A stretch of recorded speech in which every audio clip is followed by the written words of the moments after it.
everything. Something about your love.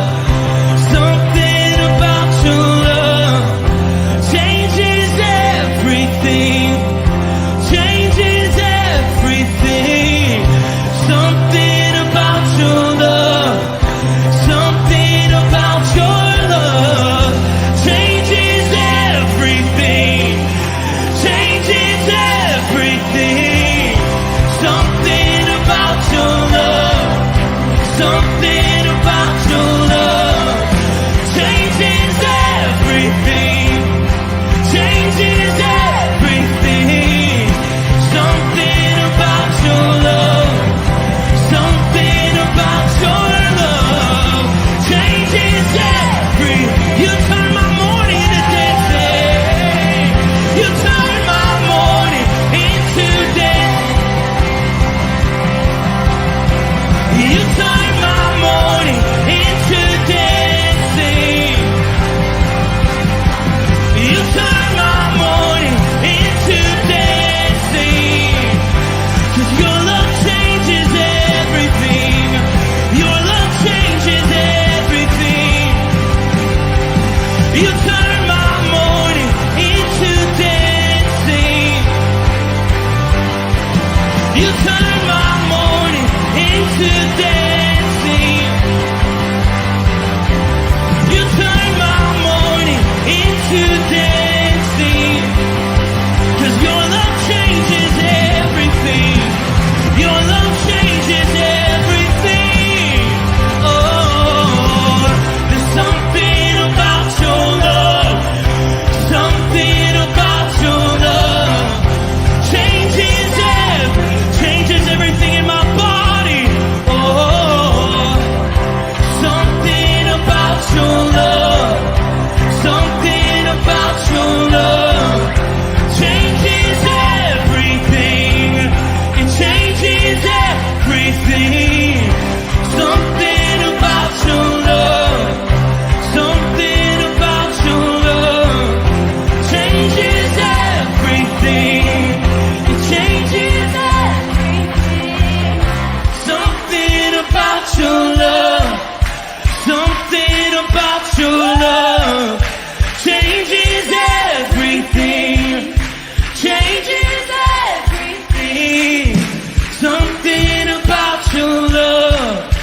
Something about your love changes everything.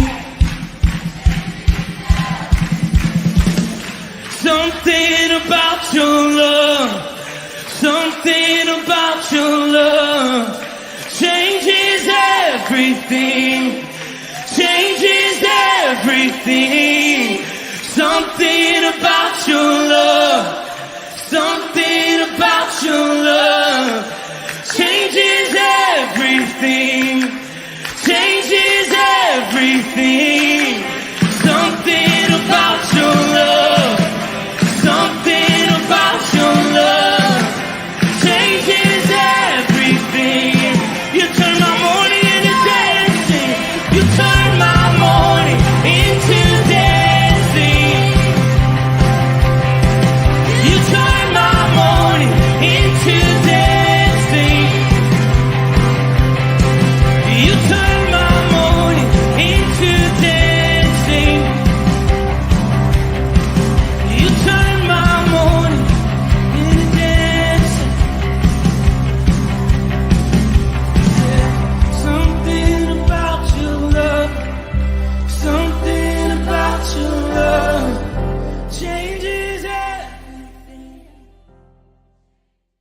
Hey, good morning, everybody. Good morning, good morning. Happy Friday. We live in Scent today. So jump down there, make sure you can see me, hear me. Just comment below, let me know. But yeah, I'm pumped up. I love this standing desk. I can move around, I can jump around. I'm hyped up today. But it's raining a little bit, but it's still beautiful out there. Let me say hi to some folks. We got Chuck B. Good morning, sir. Love that hat. Kane Gooch. Good morning. Bert Reggiani. Connie. We got Connie, Emily. Good morning. Christy Bipes. Vivian Davis, Diane, good morning, Dr. Colleen, and thank you, Chuck, telling me we are good to go. All right, so today, all about living sent, all about stepping out, and living out our faith, right? Like putting where the rubber meets the road, right? It's we are Second Corinthians 5:17, right? Behold, all things have become new. Like old things have passed away. Behold, all things have become new. 18 talks about the ministry of reconciliation, talks about how Jesus was given this ministry of reconciling hearts back to God, but then he passes the baton, right? He gives it to you, he gives it to me, and now we have that same ministry to reconcile hearts back to God. And so that's what we're talking about. We're talking about living sent, living out our faith, calling people into a surrendered and loving relationship with the creator of it all, the guy who's in control, right? And so I'm pumped up. I always pumped up on Fridays. But so today I wanted to talk about, like, when's the last time you had an awkward conversation? When's the last time like you had like a tough conversation or tough conversation, an awkward conversation, um, you know, and uh, when I was thinking about this, I was thinking about I was actually talking to my wife about this awkward conversation that we had before we got married, where I went up there and I just said, all right, we're about to go down this road. We got engaged and or we weren't even engaged yet. I was like, but this was like, I need to know, like, hey, if we going forward, if we're gonna get married, and all sorts of stuff, I gotta know that divorce is not on the table, right?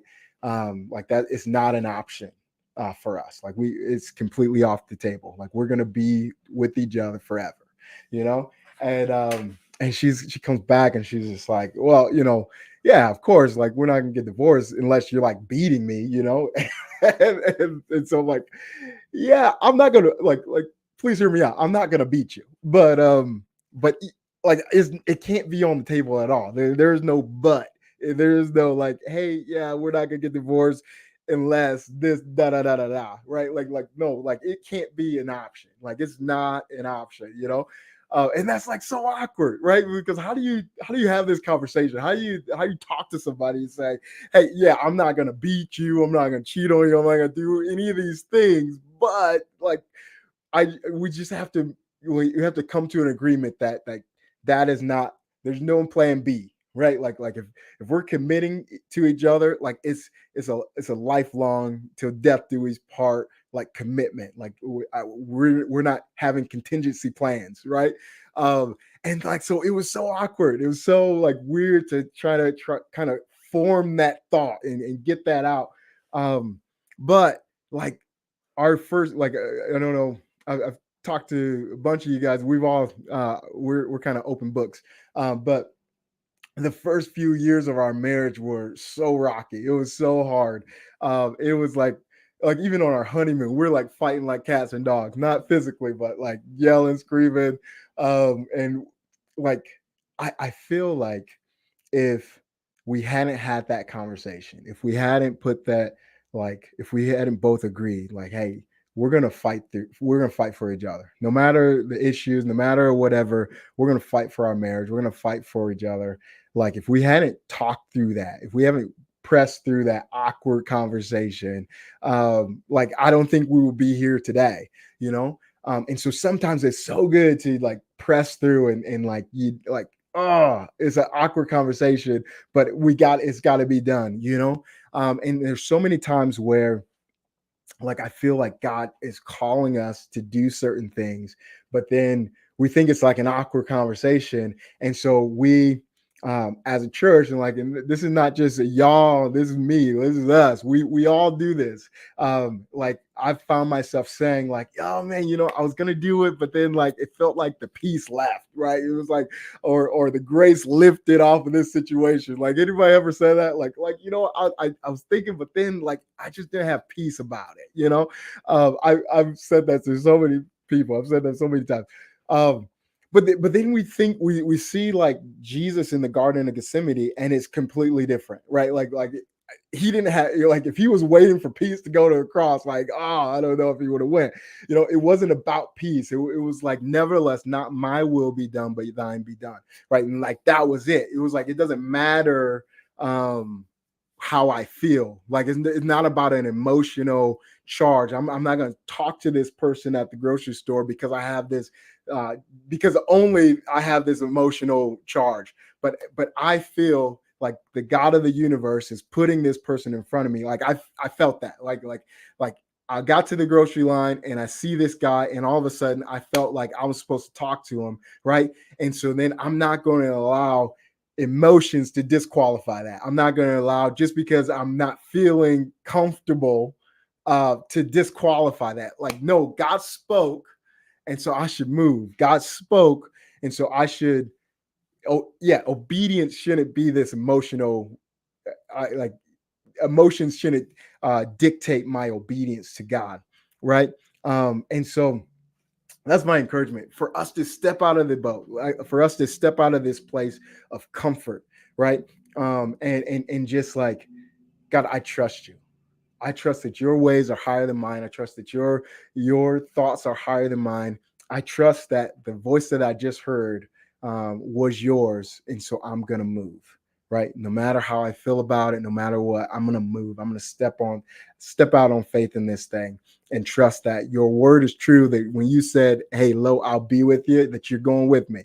Right, you commissioned me to go, and you're coming with me. Right, and so it's time to have awkward conversations. It's time to have tough conversations. And guys, I just tell you, man, it's so fruitful. It's so fruitful. And I'll tell you this this other story where when I got saved, like, so I was uh yeah, I grew up with my family. We grew up in the church, but for me and my brothers, it was just kind of religion. We just went to church. It was kind of rituals and whatever. And then I got radically saved right after college, and when I'm at home, my brothers are still doing the same thing. Like, we would go to church on Sundays. When they're at home, from college, they might go to church with us, and all that stuff. But on Saturday nights, and like, it's still this party scene. It's still like we're just out there living, right?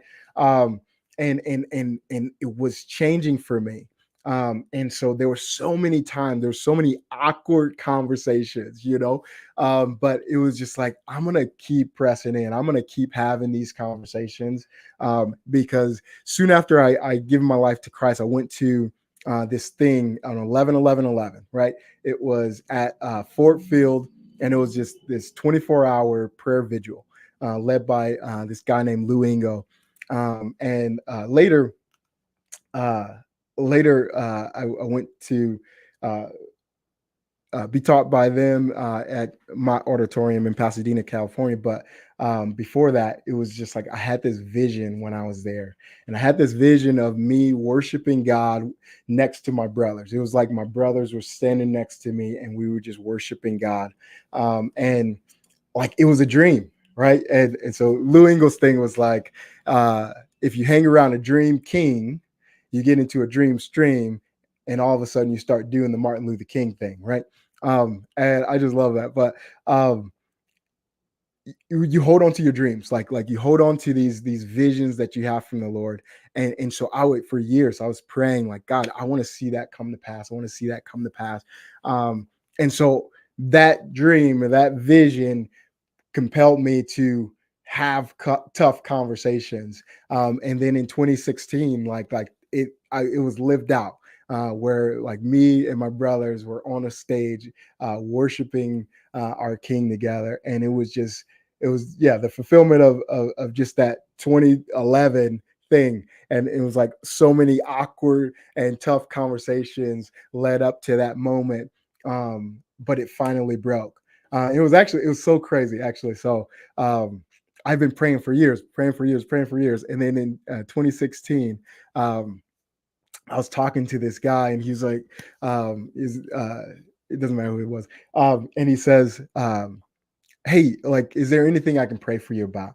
And he said, or yeah, that's what he says. And I say, yeah, my brother was at church today, and I've been praying for him for years. And I told him the whole vision that I had at the thing. He was like, "Well, you know what? Let me pray for it right now, right? Let's pray. Let's do one more time, right?" And we prayed, right? And it was like, man, it was like, you ever fill up a cup so much and then like you just one more drop and then it all just like pours out, right? And so like for years I've been praying for my brother's salvation and praying for that, and then all of a sudden this guy comes and, hey, can I pray for you about anything? And that's what was put on my heart. And so he just prays like, God, like arrest his heart and have him surrender to you. And literally not 5 minutes after that prayer, my brother calls me and says, hey man, I got to get my life right. I got to start running for the Lord again. And it was just like, what the world, and so you never know where it's going to come, or when that tipping point is going to come. But we know with the persistent widow, right? Like if you just repeat these, right, like we need some praying grandmas out here. We need some intercessors who will just commit to praying and commit to having tough conversations, and so that God would just honor God will honor it and send people running back to him. And so that's I've kind of bounced around a lot, but the heart of it is it's time to have tough conversations. It's time to have awkward conversations again, and let's not disqualify it by emotions. But if we truly feel like God has spoke to us about a situation, about a person, about a relationship that He wants us to pursue, then let's go for it, right? And we should model like our big brother and just say, "Not my will be done, but Thine be done." That's it, y'all. I hope this was an encouragement to you. We'll be back here at 9 for some prayer. And yeah, that's it. Peace.